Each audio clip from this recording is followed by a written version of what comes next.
আজকে নতুন আরেকটা রেসিপি কুমড়ো ফুলগুলো আপনাকে ভাজা করে দেখাচ্ছি। একটু দেখুন, খুব সহজ কিন্তু খেতে খুব ভালো হয়। এই দেখুন, এরকমভাবে ছাড়িয়ে নিলাম, ভেতরের এইটা অংশটা ছাড়িয়ে নিয়ে এভাবে ছাড়াতে হবে, ছাড়িয়ে ধুয়ে টুয়ে রাখতে হবে। এই কয়েকটা আছে ছোটো ছোটো ফুল, আমি এভাবে ছাড়িয়ে ধুয়ে নিচ্ছি। একটু দেখতে থাকুন। প্রথমে বেসন দিয়েছি, তারপর চাল গুঁড়ো দিলাম, একটু লবণ দিয়ে দিয়েছি। এবার এর মধ্যে একটুখানি আদা পেস্ট দিয়ে দেবো।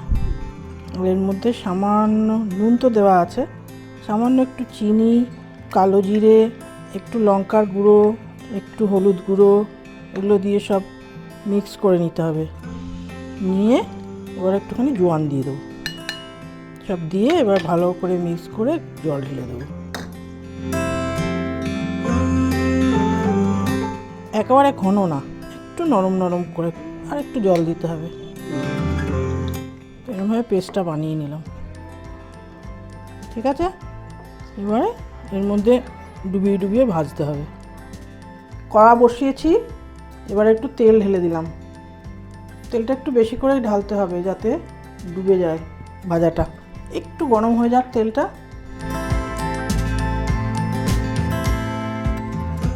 এই দেখুন, কুমড়ো ফুলের বড়াগুলো এরকম করে একটু মুড়িয়ে নিচ্ছি, মুড়িয়ে নিয়ে বেসনে ফেলে দিচ্ছি।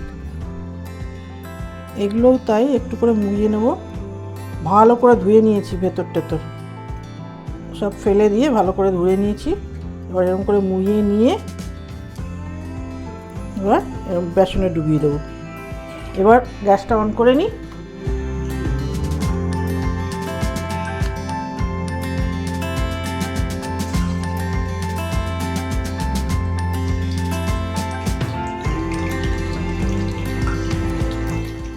কুমড়ো ফুলের বড়া ভাজা হয়ে গেছে, ছোট্ট ছোট্ট বড়া হয়েছে।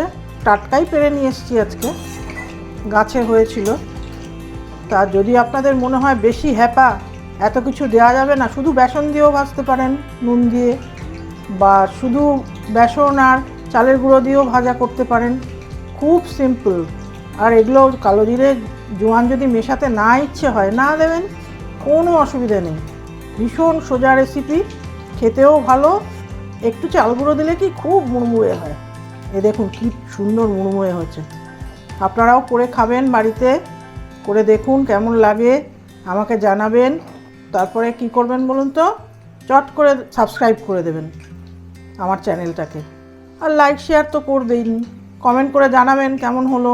আপনারা ভালো বললেই খুব খুশি হয়ে যাই, আরও নতুন নতুন রেসিপি নিয়ে আনার প্রস্তুতিটা চলতে থাকে।